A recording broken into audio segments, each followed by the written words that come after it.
小伙伴们看，他又来了。他可能也热，泡在水里。来合个影。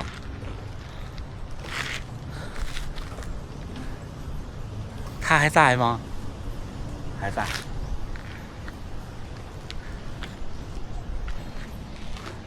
拜拜。哎，大家伙早喽！6月5号星期五，又是一周。今天晚了，昨天特别累。我觉得强度这个事儿就是又得重新适应。你看，我停了大概1个月，然后因为病停了半个月，没有半个月，一周多吧。我的反应就特别明显。昨天那5个1公里跑完以后特别累。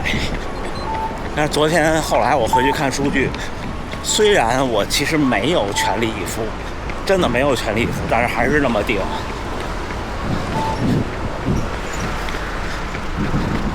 而且昨天跑完以后，就觉得又消耗过大。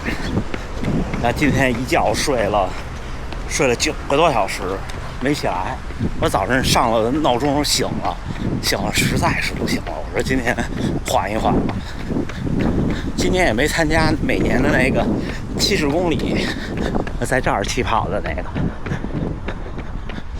所以马拉松训练就是强度加量，这样互相的去影响身体，就是让身体适应的一个过程。这个过程，实事求是的说，不能断。你只要断一段时间，你马上你去参赛或者怎么样，就没戏。不管是长的还是短的，短距离的你没有那个速度，长距离的顶不下来。大家可以关注看我14号的那个场地5000米，我估计可能也就17分半，要比我最好成绩慢大几十秒。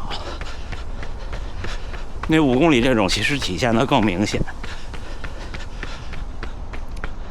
在规律训练的时候，其实我现在明白一个道理，就是不是说你运动状态的好坏。我觉得运动状态的好坏，在对我们这种对马拉松爱好者来说，就是训练状态的好坏，训练水平的好坏。你在一个好的训练水平下，你觉得这些都不是事儿。那去年夏天的时候，差不多8月份的时候，我们在大阪城跑过2次5公里。那时候我可以跟大家说的是，我记得特清楚，轻松愉快的16分45，而且有2个180度的就是直接折返的掉头。那个状态就是3分20多一点点，跑5公里不觉得很顶，最后还能顶住，甚至还能冲刺。差不多这2个月的不规律，就造成现在。你让我3分20跑1公里的间歇，都觉得累。当然，昨天可能还是完全没有完全恢复，因为这2天表现还是觉得特别亏空，特饿，怎么吃都吃不饱。现在也是特饿，这次比较奇怪。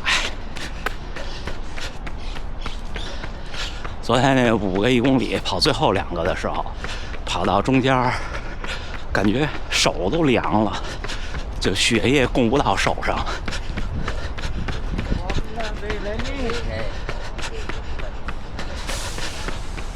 所以，如果您现在是不在一个好的训练状态下，想找回来，那就得时不时刺激一下，或者说相对密集的刺激一下，在安全的前提下，我觉得是对的。这种刺激就见效很快。我的经验基本上2周3到4次强度课就可以了，基本上就够了。然后你就进入了那个以前那状态。所以你不能，你前后跟自己一比较就知道。你看去年我训练状态好的时候，周3的强度课是什么样子？是早上起来，我可以起特早，也不觉得累。然后热身，有时候热身多的时候能跑10公里，短的时候也有5公里。然后之后大家一起合练，合练也很强度也很大。然后之后呢，我还能再凑一个10公里或者8公里，把这一天的跑量变到20、21，然后第二天该干嘛干嘛。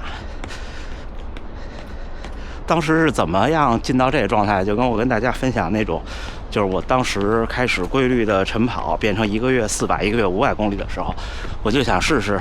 突然有一天是说咱们跑一个20公里，跑完以后第二天说我还要再跑一个，看看我到底行不行。其实也就行了，虽然那2天很累。然后休息完那个周期又来一次，休息完一个周期又来一次，3次，基本上就形成习惯和那种固定的感觉了。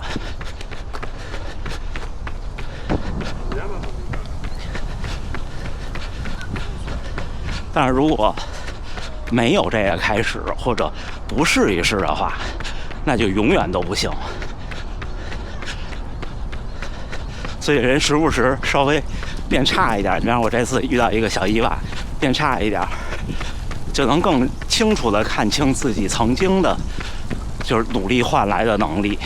否则你会觉得说，哎，我停一会儿也没事儿，我今天不练了也没事儿，反正我这么强呢。不是这样的。6月5号星期五晨跑结束，这4天的训练周期就说是晨跑吧，就昨天是训练，基本都是轻松晨跑，也有短，让身体适应。我觉得还是总说的那句话，我觉得我这个频道最大的价值就是都是真的，而且特齐全。你看，就我这种水平的跑者遇到一个小问题，也是要经历这种起起落落，起起落落，而且那个落要比就没经历过的人想象的要落得多。所以有时候你看专业选手、专业运动员在不规律训练之后，或者出了一些问题之后，去面对比赛，真的不是我们坐在电视前面说看着他说，哎呀，再顶一顶，再顶一顶就能顶的。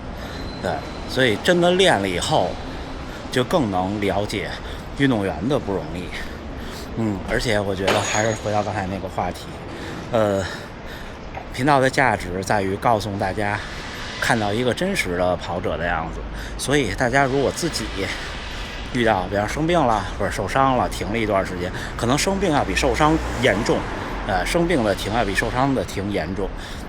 不用担心，就大家都这样。我这个我自己的判断啊，我这个可能还算是相对影响大一些的。因为我是那种比较容易受影响的人，所以你看我不光是训练，我的生活、工作所有东西都比较规律，也就是这么一个原因，好吗？那这么着，最后还是祝大家能努力生活，健康平安，咱们下回再见。